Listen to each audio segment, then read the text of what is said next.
Quem é o presidente da Ucrânia? Volodymyr Zelensky. Ele é um advogado, se não me engano também é formado em engenharia, tem uma formação acadêmica e em 2015 ele estreou ali num programa chamado O Servo do Povo. É engraçado que a vida dele é aonde a arte e a vida se misturaram. Nesse programa O Servo do Povo, ele conta a história de um professor do ensino médio ali que, por meio de sátiras políticas, etc e tal, se tornou presidente da República. E 4 anos depois foi justamente isso que aconteceu. A campanha de Volodymyr Zelensky foi justamente o seu programa. Ou seja, por meio, ele apostou no WhatsApp, fez toda uma campanha utilizando episódios da sua série e se tornou o presidente da Ucrânia.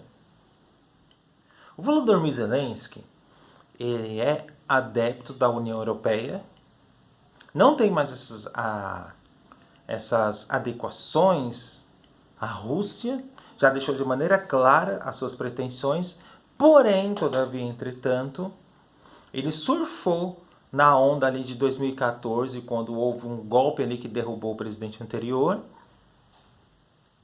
em que houve essa intensificação dessa extrema-direita e de um certo grupo nazista que começou a ganhar espaço, inclusive dentro da presidência desse Volodymyr Zelensky. A questão é, dentro desse conflito da guerra, esse é o personagem. Ele fez um discurso em russo, em ucraniano para a população, dizendo da importância da resistência e foi para cima dos russos. Inclusive os russos estão encontrando dificuldades para adentrar de vez em Kiev. Eles estão ali meio que na espécie da beirada, mas não alcançaram o centro. Veja só, o discurso da pró-OTAN e União Europeia dele entra em confronto de interesses com o do Vladimir Putin, porque Putin deseja a Ucrânia esteja ali como era na União Soviética e como era em tempos anteriores também. Quem está errado na história? Dentro da lógica do capital, se a gente analisar, ninguém está errado, todos estão certos, porque o capital ele prega justamente o quê? A competitividade, a eficiência e o sucesso. Agora, como você vai conquistar esses 3 elementos dos quais eu falei anteriormente, não importa. Veja o Putin. Desobedeceu todos os tratados internacionais que foi feitos depois da Segunda Guerra Mundial para não haver mais a possibilidade de um país invadir o outro. Ele foi lá e invadiu a Ucrânia, porque a gente sabe o motivo que eu já expliquei em vídeo anterior, que é a manutenção de uma certa oligarquia russa, a manutenção do seu poder e do seu patrimônio também, junto com esse grupo do qual ele está. E ali ele tem uma base ideológica fortíssima, que é a Igreja Ortodoxa, e tem esse cara aí, essa espécie de Olavo de Carvalho, chamado Alexander Dugin. Então, o Volodymyr Zelensky está resistindo a isso porque ele quer ali dar uma renovação. Já é uma Ucrânia neoliberal totalmente, meio neofascista, porque o neofascismo cresceu assustadoramente depois do golpe do presidente anterior.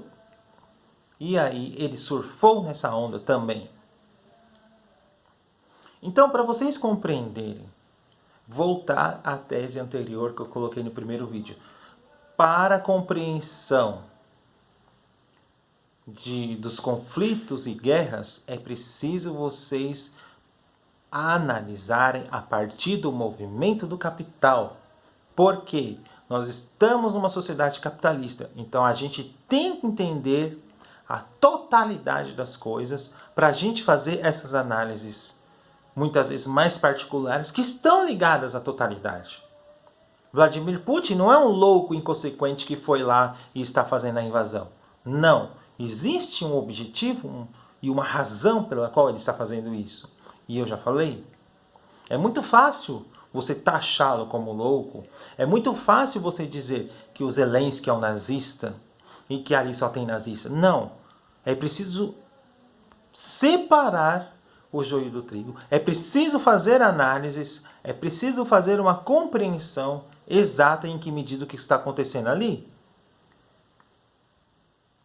É exatamente esse o exercício do filósofo.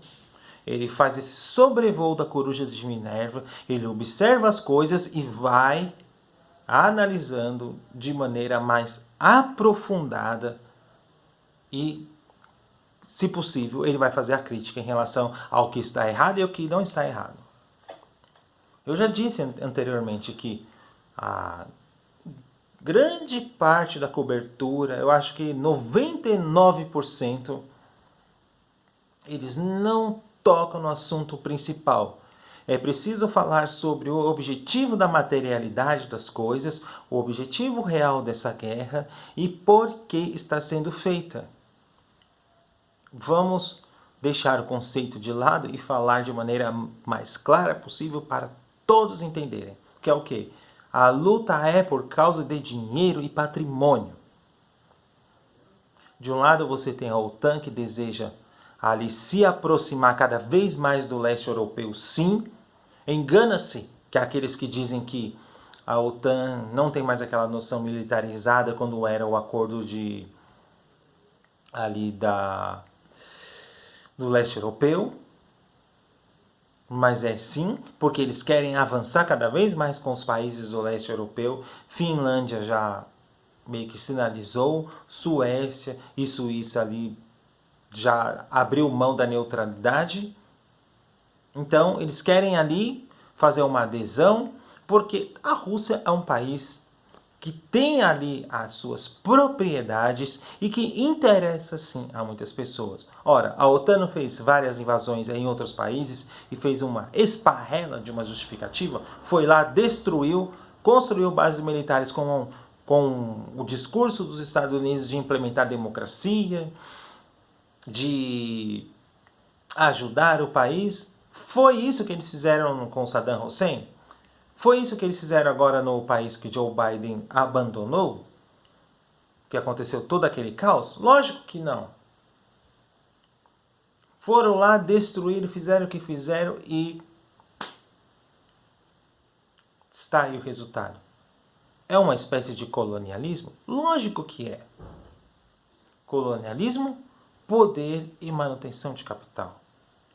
E Zelensky pegou esse abacaxi e está tentando também impor os interesses de classe, porque se não fosse assim, ele não governa, os interesses de um capital financeirizado que não produz mais nada, que é exatamente aquilo que o Marx disse no capítulo da jornada de trabalho do capital, que é o trabalho um trabalho morto que suga o trabalho vivo até ali o último sangue espoliado. É exatamente isso o que ele está fazendo. Em tempos de financiarização, ainda mais.